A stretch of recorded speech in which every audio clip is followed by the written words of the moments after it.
How to choose and start a programming language in Sololearn. Not sure where to start with coding? Sololearn makes it easy to choose. And let's see how to do it. First, open Sololearn on your device. Now tap the Learn tab at the bottom of the screen. Browse the list of programming languages available like Python, JavaScript, or C++. Tap the language you want to learn.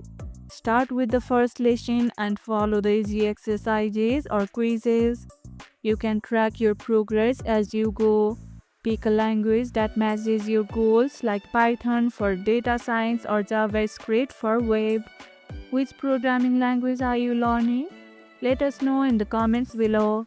And that's how you can choose and start a programming language in Sololearn. And if this video helped, hit the like button, share it, subscribe and leave a comment.